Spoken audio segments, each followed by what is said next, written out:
was up for somebody taller than me. So we are continuing on in the Gospel of John this morning, and really we're continuing the scene from where we were last week. We're still with Jesus and Pilate, and there are continuing questions in this story of power and truth. As we look at this story, this is supposed to be the trial of Jesus. We kind of have to ask ourselves as we read this story, who is really on trial here? Because in the end, it seems that the chief priests are judged as faithless, and Pilate is judged as powerless.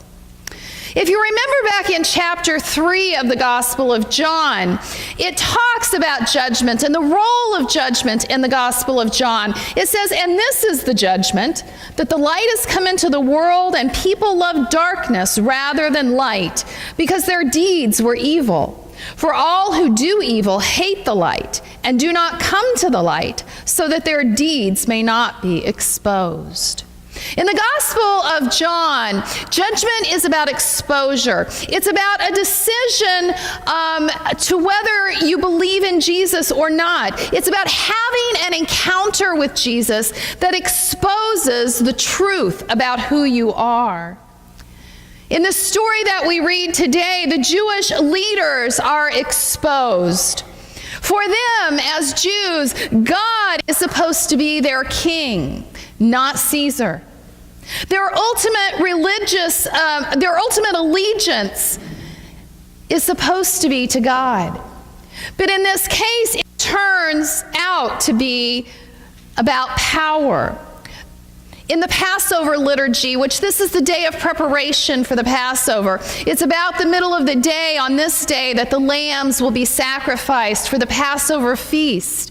And part of that liturgy, the Hebrew people, the Jewish people, recite these words, "We have no king but Yahweh." And here, on the day that they are preparing to celebrate Passover, we hear them proclaim, "We have no king but Caesar." In rejecting Jesus as king, the Jewish leadership at the same time reject God as king, and therefore are judged. But Pilate in this story also gets judged. He and the power systems that he represents. One of the questions in this story is what choice Pilate will make, power or truth. From the reading last week and this week, 3 different times Pilate comes outside and says to the people, "I find no fault with this man." He knows Jesus is innocent. He knows Jesus hasn't broken any laws that should be punishable by death. But then the Jewish leaders introduce fear. They tell him, "If you release this man, you're no friend of Caesar." And Pilate decides that he's more interested in power than he is in truth. Pilate comes to the realization that if his ultimate goal is power, it can't also be justice and love. But Jesus pushes back against this power. Jesus reminds Pilate that God's power is above all earthly power. Jesus reminds Pilate that the only power that Pilate has is that which has come from above, that which has come from God. Excuse me. Pilate reveals who he is, says Gail R. O'Day, that he loves the darkness more than the light, that he belongs to those who reject the revelation of God in Jesus. This trial exposes Jesus' innocence and exposes human shortcomings. This trial is a prelude to Jesus' final giving, his true gift done in the face of a deeply flawed humanity. Jesus will go to the cross for the world, and the religious leaders and Pilate represent that world for which Jesus goes to the cross. Meta Stamper writes, Jesus is the vulnerable embodiment of God's love for a dark, broken world, of which Pilate and the religious authorities and their soldiers and police are the representatives par excellence. The question in this story becomes, who is the true king? All right. Well, Sarah, thank you. All throughout this passage, we get imagery and talk of kingship. At the very beginning of this passage, the soldiers dress Jesus in a purple robe, and they put a crown of thorns on his head, and they mock him as king of the Jews. Pilate brings him out and says to the people, "Here is your king." But in this mockery of kingship, Jesus' actual kingship is revealed. Jesus here is the real king, not Pilate and not Caesar. Jesus is the one, the king who comes from God.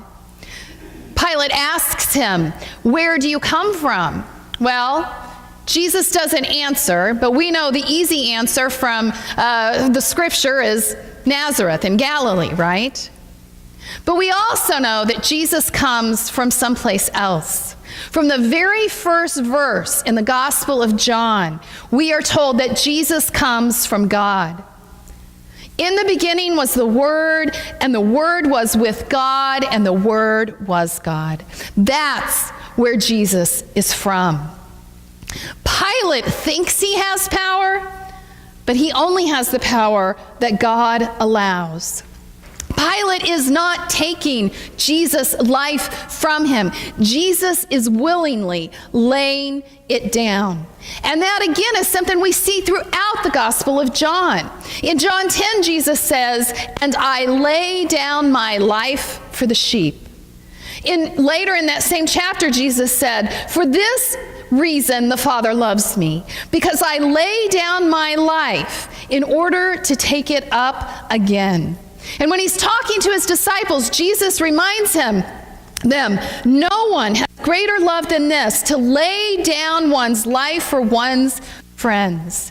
Jesus is the king who lays down his life for the sheep, for his people, for the world. Jesus is king, not Pilate and not Caesar. Jesus is the good shepherd king who's about to lay down his life for those he loves. Jesus is able to maintain his sense of self and purpose even in the face of abuse and threats of violence and death. Jesus is heading to the cross with intention to be lifted up, to reveal the depth of God's love for the world. In the Gospel of John, again, Jesus' glory is his very death. It's in being lifted up on that cross that he reveals God and God's love for the world. As I was reading this scripture early in the week, one of the thoughts that came to me was, if you believe in the power systems of this world, then Jesus makes absolutely no sense. Right? Because the world tells us to meet violence with violence. The world tells us to look out for ourselves instead of others. The world tells us to amass power in whatever way we can: economic power, political power, relational power. And yet Jesus tells us something else. In going to the cross, Jesus absorbs violence instead of returning it. Mike McHargue is a writer and blogger and does a podcast. And he wrote a book called Finding God in the Waves, How I Lost My Faith and Found It Again Through Science. This gentleman was a Christian, and then he became an atheist, and then he came back to being a Christian, and science is what led him there. I haven't read his book. I just saw this quote, but I put it on my reading list because it sounded really interesting. But he writes this in his book. The cross was not God's invention, it was ours. The cross was an instrument of torture, a method of intimidation, created by an empire that needed to keep its conquered cities in check. In all our need for an eye, I have to wonder sometimes if Jesus' sacrifice on the cross is an answer not to God's wrath, but to ours. I have to wonder if God, having listened to us cry for blood, decided to offer his own. Perhaps Jesus hung on a cross to demonstrate the inevitable outcome of retributive justice in the face of an empire that used violence to expand and survived only by placing societies under its oppressive heel. Jesus didn't hold up a sword in response to a sword. He took the sword into his side, and in doing so, revealed our brutality for what it was.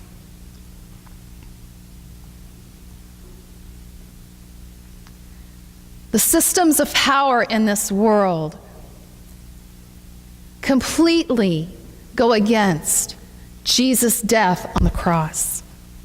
And if we believe this, then the question becomes, why don't we live it?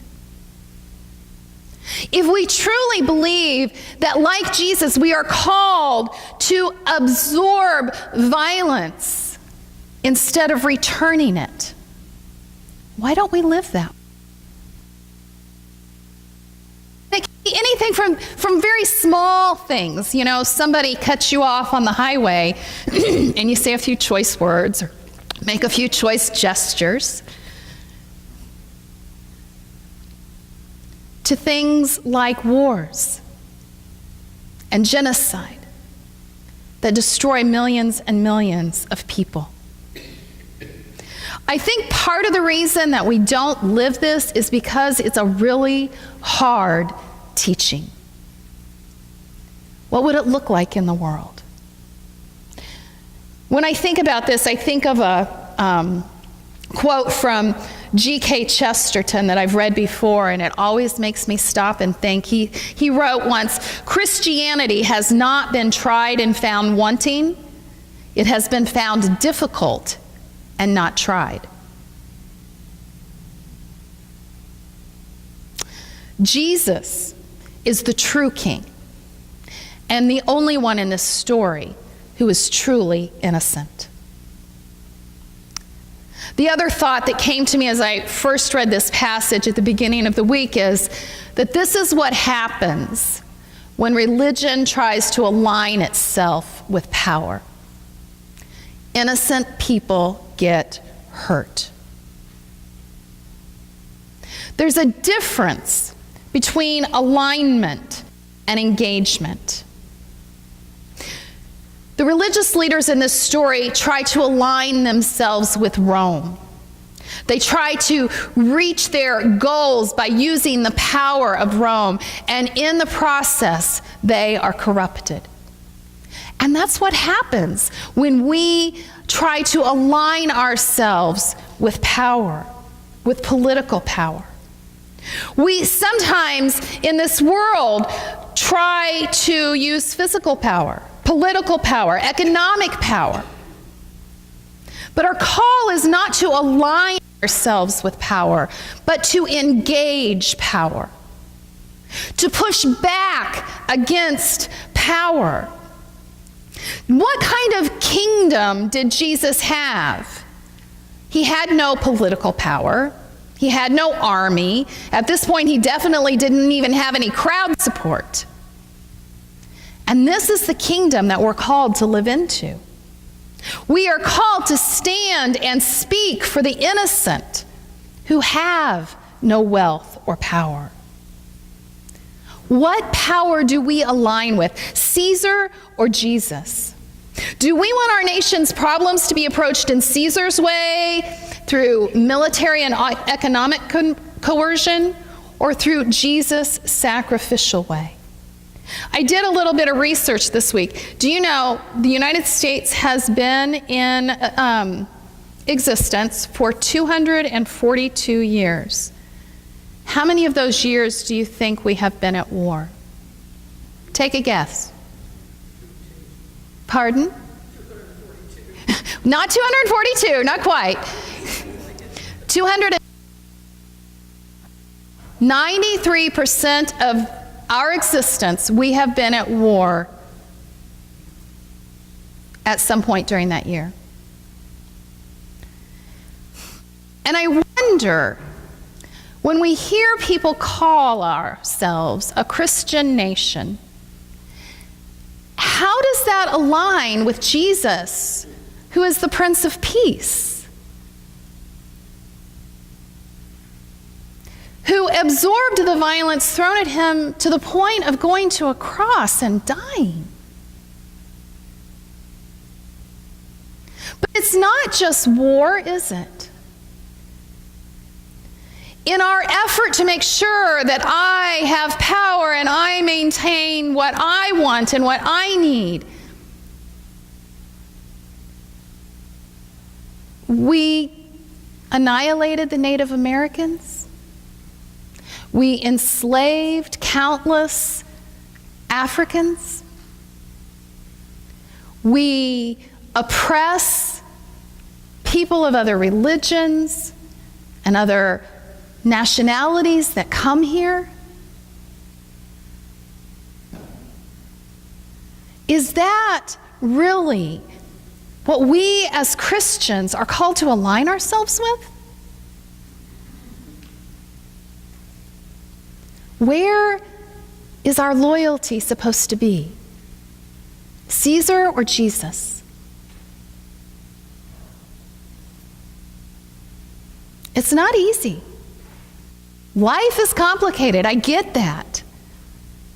And we all mess up sometimes, right? None of us have gotten to Jesus' level of perfection. But we should have as our goal to get to Jesus' level of perfection.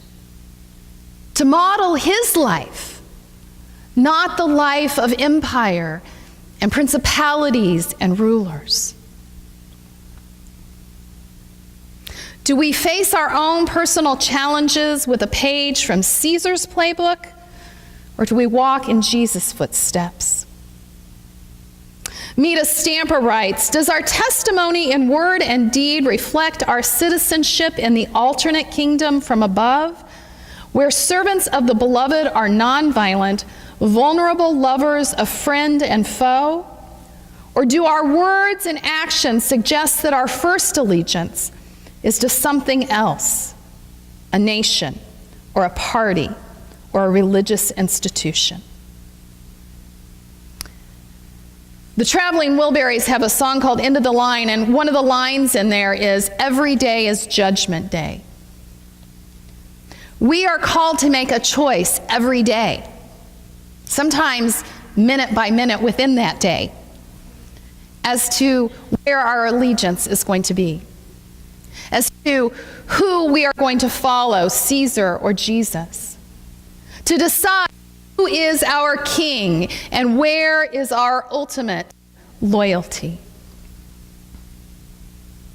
I think it is appropriate at this time of the year, when we think about Jesus' sacrifice, to think about who he was and how he lived and died and called us to follow.